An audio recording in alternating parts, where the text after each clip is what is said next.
Parrot Sudarshan ಅಥವಾ bird man of Chennai ಎಂದೇ ಕರೆಯಲ್ಪಡುವ ಸುದರ್ಶನ್ ಕಳೆದ ಸುಮಾರು 15 ವರ್ಷಗಳಿಗಿಂತಲೂ ಹೆಚ್ಚು ಕಾಲ ಪ್ರತಿದಿನ ಸಾವಿರಾರು ಗಿಳಿಗಳಿಗೆ ಆಹಾರ ನೀಡಿ ತಮ್ಮ ಜೀವನವನ್ನೇ ಗಿಳಿಗಳಿಗೆ ಮುಡಿಪಾಗಿಸಿಟ್ಟಿದ್ದಾರೆ.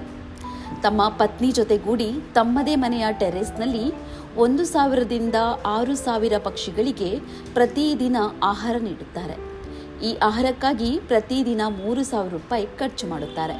ನೆನೆಸಿದ ಅಕ್ಕಿ ಹಾಗೂ ಕಡಲೆಕಾಯಿಗಳನ್ನು ಗಿಳಿ ಪಾರಿವಾಳಗಳಿಗೆ ಪ್ರತಿನಿತ್ಯ ಉಣಬಡಿಸುತ್ತಾರೆ.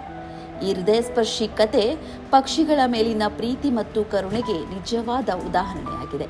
ಅವರ ಪಕ್ಷಿ ಪ್ರೇಮವು ಅವರ ಮನೆಯನ್ನು ಹೇಗೆ ಪರಿವರ್ತಿಸಿದೆ ನೀವೇ ನೋಡಿ.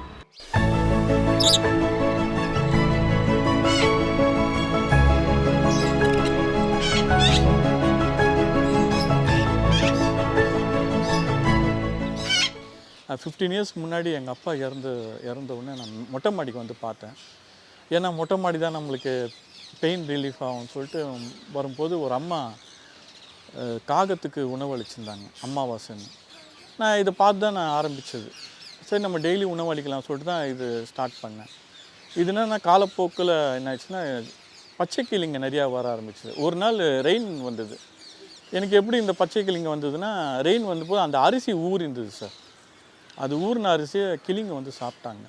அது பார்த்து நான் கண்டுபிடிச்சேன், இவங்க கிளிங்களுக்கு இந்த மாதிரி உணவு தேவைப்படுது.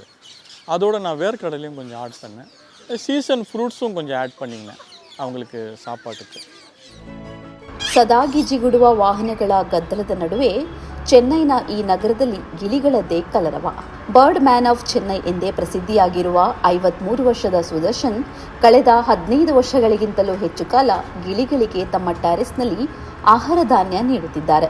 ಪ್ರತಿದಿನ 1,000ದಿಂದ 6,000ಕ್ಕೂ ಹೆಚ್ಚು ಗಿಳಿಗಳಿಗೆ ನೆನೆಸಿದ ಅಕ್ಕಿ ಮತ್ತು ಹಸಿ ಕಡಲೆಕಾಯಿಗಳನ್ನು ನೀಡುತ್ತಾರೆ. ಗಿಳಿಗಳಿಗೆ ಆಹಾರ ನೀಡಲು ಹೆಚ್ಚು ಸಮಯವನ್ನು ಮೀಸಲಿಡುವ ಇವರು ಇವುಗಳ ಆಹಾರಕ್ಕಾಗಿ ದಿನಕ್ಕೆ 3,000 ರೂಪಾಯಿ ಖರ್ಚು ಮಾಡುತ್ತಾರೆ. ಪ್ರತಿದಿನ ಬೆಳಿಗ್ಗೆ 4:30ಕ್ಕೆ ಎದ್ದು ಅಕ್ಕಿಯನ್ನು ನೆನೆಸಿ ಪಕ್ಷಿಗಳು ಹೋದ ನಂತರ ಅದನ್ನು ಸ್ವಚ್ಛಗೊಳಿಸುವುದು ತುಂಬಾ ಆಯಾಸಕರವಾಗಿರುತ್ತದೆ. ಗಿಳಿಗಳು ಬಹಳ ಸೂಕ್ಷ್ಮವಾಗಿರುತ್ತವೆ. ಆಹಾರ ನೀಡುವ ಸಮಯದಲ್ಲಿ ಸಣ್ಣದೊಂದು ಚಲನೆಯಿಂದ ಕೂಡ ಅವುಗಳು ಹಾರಿ ಹೋಗುವ ಸಾಧ್ಯತೆ ಇದೆ. ದಿನಚರಿಗಳು ದಿನಾ ಪುನರಾವರ್ತನೆಗೊಳ್ಳುತ್ತಿದ್ದರೂ ಈ ದಂಪತಿ ಈ ಪಕ್ಷಿಗಳನ್ನು ನೋಡುವುದರಲ್ಲಿ ಸಂತೋಷ ಪಡುತ್ತಾರೆ. ಈ ಗಿಳಿಗಳ ಜೊತೆಗೆ ಕೆಲವೊಮ್ಮೆ ಕಾಗೆಗಳು ಮತ್ತು ಪಾರಿವಾಳಗಳು ಬಂದು ಆಹಾರ ಸೇವಿಸಿ ಹಾರಿ ಹೋಗುತ್ತವೆ. ಇದು ದಂಪತಿಗೆ ಆ ದಿನದ ಕೆಲಸವನ್ನು ಮುಂದುವರಿಸಲು ಶಕ್ತಿಯನ್ನು ನೀಡುತ್ತದೆ ಅಂತೆ. ಸೆಪ್ಟೆಂಬರ್ ಅಂತ್ಯದಲ್ಲಿ ಬಿಡುಗಡೆಗೊಂಡ ಮೈಯಡಗನ್ ಸಿನಿಮಾ ಯಾರಾದರೂ ನೋಡಿದ್ದೀರಾ? ಈ ಸಿನಿಮಾ ವೀಕ್ಷಿಸಿದ ಯಾರಿಗಾದರೂ ಗಿಳಿಗಳಿಗೆ ಎಚ್ಚರಿಕೆಯಿಂದ ಆಹಾರವನ್ನು ಇಟ್ಟು ಇವುಗಳನ್ನು ಟೆರೆಸ್ ಮೇಲೆ ಸುಂದರವಾಗಿ ಇಳಿಯುವ ಆಕರ್ಷಕ ಮತ್ತು ಅದ್ಭುತ ದೃಶ್ಯಗಳನ್ನು ನೆನಪಿಸಿಕೊಳ್ಳಬಹುದು. ಈ ಸಿನಿಮಾದಲ್ಲಿ ಅರವಿಂದ ಸ್ವಾಮಿ ನಿರ್ವಹಿಸಿದ ಪಾತ್ರ ಅರ್ಮೋಳಿ ವರ್ಮನ್ ಈ ಗಿಳಿಗಳಿಗೆ ಆಹಾರ ನೀಡಿ ಅವುಗಳೊಂದಿಗೆ ಮಾತನಾಡುತ್ತಾರೆ. ಈ ದೃಶ್ಯವು ನಿಜ ಜೀವನದ ಚೆನ್ನೈ ಮೂಲದ ಪಕ್ಷಿ ಪ್ರೇಮಿ ಸುದರ್ಶನ್ ಅವರಿಂದ ಸ್ಫೂರ್ತಿ ಪಡೆದಿದೆ ಎಂದು ತೋರುತ್ತದೆ. ಅವರ ಸಮರ್ಪಣೆ ನಿರ್ದೇಶಕ ಸಿ ಪ್ರೇಮ್ ಕುಮಾರ್ ಅವರ ಗಮನ ಸೆಳೆದಿತ್ತು. ಸುದರ್ಶನ್ ಪಕ್ಷಿಗಳಿಗೆ ಆಹಾರ ನೀಡಲು ತನ್ನ ಜೀವನವನ್ನು ಮುಡುಪಾಗಿಸಿಟ್ಟಿದ್ದಾರೆ. ಈ ಕೆಲಸಕ್ಕೆ ಅವರ ಪತ್ನಿಯ ಅಚಲ ಬೆಂಬಲವಿದೆ. ಅವರ ಹಿತೈಷಿಗಳಲ್ಲಿ ನೆರೆಹೊರೆಯವರು ಮತ್ತು ಸೋಷಿಯಲ್ ಮೀಡಿಯಾದ ಫಾಲೋವರ್ಸ್ಗಳು ಸೇರಿದ್ದಾರೆ. ಸುದರ್ಶನ್ ಅವರ ಇನ್ಸ್ಟಾಗ್ರಾಮ್ ವಿಡಿಯೋಗಳನ್ನು ನೋಡುವ ವಿದೇಶಿಯರು ಆಗಾಗ್ಗೆ ಭೇಟಿ ನೀಡುತ್ತಾರೆ. ಸುದರ್ಶನ್ ಅವರಿಗೆ ಸಹಾಯ ಮಾಡಲು ಅಕ್ಕಿ ಮತ್ತು ಕಡಲೆಕಾಯಿಗಳನ್ನು ತರುತ್ತಾರೆ. ಸುದರ್ಶನ್ ಅವರಿಗೆ ಸಾಕಷ್ಟು ಅಂತಾರಾಷ್ಟ್ರೀಯ ಮನ್ನಣೆಯೂ ಸಿಕ್ಕಿದೆ. ಪಕ್ಷಿಗಳ ಬಗೆಗಿನ ಸುದರ್ಶನ್ ಅವರ ನಿಸ್ವಾರ್ಥ ಸಮರ್ಪಣೆ ಗಮನಕ್ಕೆ ಬರದೇ ಉಳಿದಿಲ್ಲ. ಅವರ ದಿನಚರಿಯ ಹೊರತಾಗಿಯೂ ಅವರು ಕರುಣೆಯ ಸಂಕೇತವೂ ಆಗಿದ್ದಾರೆ. ಅವರ ಕತೆ ಅನೇಕರಿಗೆ ಸ್ಫೂರ್ತಿ ನೀಡುತ್ತದೆ. ಅವರ ಇನ್ಸ್ಟಾಗ್ರಾಮ್ ಪುಟವು ಸಾವಿರಾರು ಫಾಲೋವರ್ಸ್ಗಳನ್ನು ಗಳಿಸಿದೆ. ಕೆಲವರು ಅವರ ಉದ್ದೇಶವನ್ನು ಬೆಂಬಲಿಸಲು ಆರ್ಥಿಕವಾಗಿ ಕೊಡುಗೆ ನೀಡಿದ್ದಾರೆ. ದಯೆಯ ಪ್ರತಿಯೊಂದು ಸಣ್ಣ ಕ್ರಿಯೆಯು ಜಗತ್ತನ್ನು ಮಾನವರು ಮತ್ತು ಪ್ರಾಣಿಗಳಿಗೆ ಉತ್ತಮ ಸ್ಥಳವನ್ನಾಗಿ ಮಾಡಲು ಸಹಾಯ ಮಾಡುತ್ತದೆ ಎನ್ನುತ್ತಾರೆ ಸುದರ್ಶನ್. சார், இவங்க நான் எந்த கிளியை நான் கேஜில் போட்டு வளர்க்குறதில்ல. இவங்க ஆட்டோமேட்டிக்காக இங்கே இந்த இடத்துக்கு வந்துடுறாங்க, உணவு தேடி வராங்க.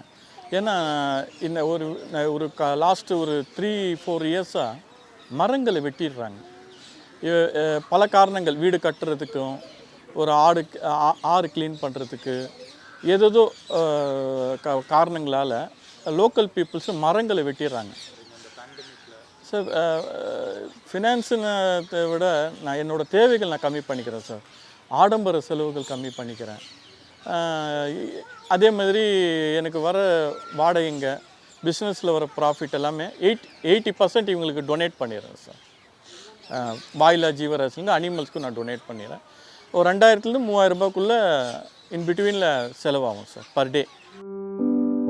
ಪಕ್ಷಿಗಳು ಹಾರುತ್ತಿದ್ದಂತೆ ಹೆಚ್ಚಿನ ಜನರು ತಮ್ಮ ಮಾದರಿಯನ್ನು ಅನುಸರಿಸುತ್ತಾರೆ. ಅವರು ಹೋದಲ್ಲೆಲ್ಲ ಪ್ರೀತಿ ಮತ್ತು ದಯೆಯನ್ನು ಹರಡುತ್ತಾರೆ ಎಂಬ ಆಶಯವೂ ಸಹ ಇದೆ. ನಾವು ಮಾನವ ಜೀವಿಗಳು ಸ್ಥಳಗಳು ಮತ್ತು ಕ್ಷಣಗಳನ್ನು ಬಿಟ್ಟು ಮುಂದುವರಿಯಲು ಒಲವು ತೋರುತ್ತಿದ್ದಂತೆ ಈ ಗಿಳಿಯಂತಹ ಪಕ್ಷಿಗಳು ನಮಗೆ ವಿಭಿನ್ನ ಮಾರ್ಗವನ್ನು ತೋರಿಸುತ್ತವೆ.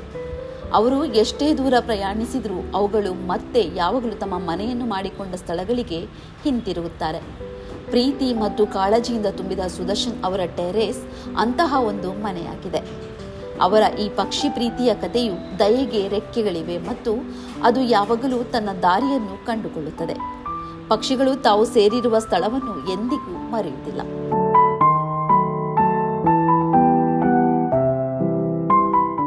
ಹೆಚ್ಚಿನ ಸುದ್ದಿ ಅಪ್ಡೇಟ್ಗೆ ಈಗಲೇ the federal Karnataka YouTube page ಅನ್ನು ಸಬ್ಸ್ಕ್ರೈಬ್ ಮಾಡಿ.